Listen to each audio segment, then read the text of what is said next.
No, we have 15 minutes. Okay, Yeah. is it recording? Okay, so we're going to work with the students on self-knowledge and self-development because they will be using themselves as an instrument, so we want them to have as much as possible knowledge of their own self. So we're going to use the star, which is a cross and a bridge between cognitive behavioral approach in psychology and therapy, and also the way the Baha'i writings and the Baha'i teachings, as I understand it, refer to the knowledge of self. For example, we say, in a prayer, we say that our thoughts, our views, our feelings may become as one reality, manifesting the spirit of union throughout the world. So this knowing what is the thought, what is the feeling, what is the view, what is intention, what is action, what is our perception, how they play a role in interacting with one another, which one affects the other, where do we enter in order to create a change in this whole cycle. All of that becomes part of us knowing ourselves and how to. So now I would like to work with on every single one of these zones, like perception, imagination, thoughts, feelings, intention, action, and the whole notion of the fact that we have two selves. We are not just one self. We have a Darth Vader and Luke Skywalker, right? A spiritual self and the animal self, and that makes the whole picture very complex because how do we know which self is really making the decision? How do we know whether this is Darth Vader saying something or this is Luke Skywalker getting into the picture? Who is it? So all of those becomes part of this process of knowing one's own self. And the goal, obviously, is based on how we understand, how I understand the Baha'i writing, which is being able to look at the well-being of all humanity.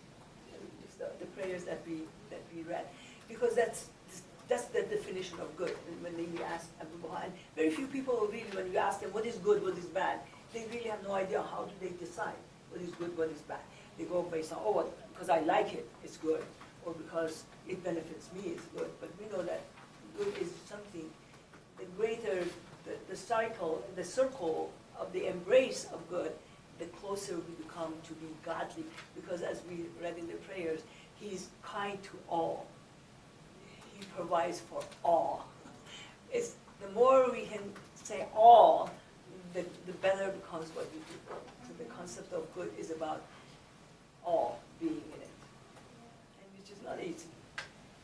Okay, so I thought, okay, in order for me to teach them about perception, it's not going to be effective for us to just say, okay, perception, and this is what the dictionary definition of perception. It's not going to be as effective as I give them something that they can experience the impact of their own perception on their whole experience. So I'm going to give them some experiences, and then I'm going to talk about the whole notion of power of perception, the imagination, because perception, according to Abdul Baha, which are our senses, is really our physical powers. But there's a flip side of it, is a spiritual power, which is imagination. But both of them, because of the mirror neurons in our brain, do the same thing. So I'm going to touch on that. Maybe not all of it today, but a little bitty each today. So we go on, do a little bit of work on experience of perception. The exercise that we're going to do with the feeling page also is a combination of perception, because they have to see somebody. That, for example, someone who has chosen to look suspicious. I mean, looking suspicious is not easy to produce, and it's not easy to read either. So if Natalie decides to kind of a look of being suspicious, like, and I have to guess it, I might not guess it right. So it will go to back again to my ability of perceiving and reading and having some knowledge about this whole notion of what is suspicion, right? You want to say something? Yeah. Well, I just keep thinking about their projects that they've been doing the research on, which was their interests, and then like this, the ideas of anxiety, depression, bipolar disorder, schizophrenia, and what other one? Autism. Those are the main focuses, and the ones that are doing two of the 8 out of the people, so half of them are doing mental health issues. So this, this idea of perception, maybe how, in a very basic level, how that impacts, all of these mental. Absolutely, because and all of the conditions that they are interested has to do with every single one of these zones. Oh yeah. So knowing how it works and knowing how feeling interacts with perception and how feeling interacts with thought and how thought interacts with action, what is happiness, all of that is going to be part of what we're saying.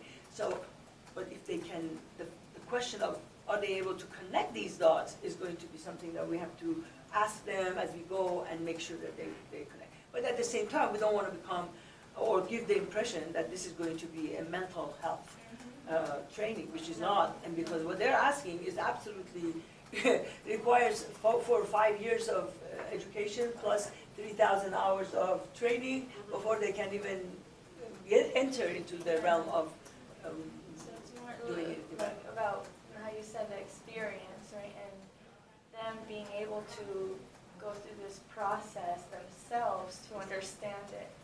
Yes. So they're going to be using themselves as a guinea pig.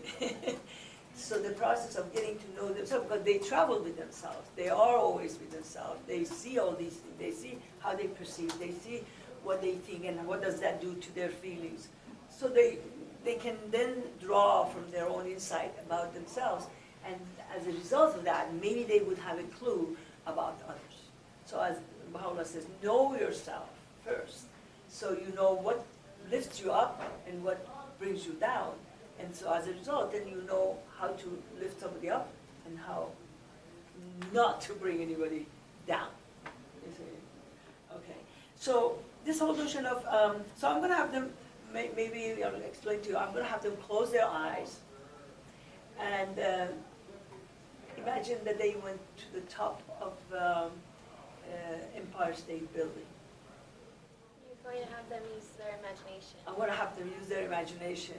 And then as a result, when I do it, I'll do it in a way that I would take them step by step so that they would be able to walk with their imagination and it becomes as close as possible to reality.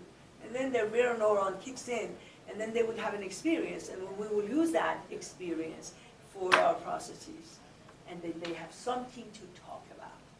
Because without identifying something that they have perceived, it's going to be very, to them, it's just like, what are we doing here?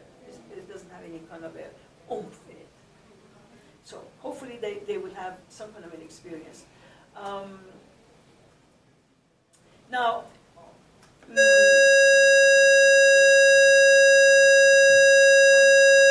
have 4 minutes to supposedly get here. Right now they're okay. not. So they're probably getting, let's go ahead and set up chairs. So we have something that you go on. The rest of it we will videotape as we go. How's that? Yeah, so we'll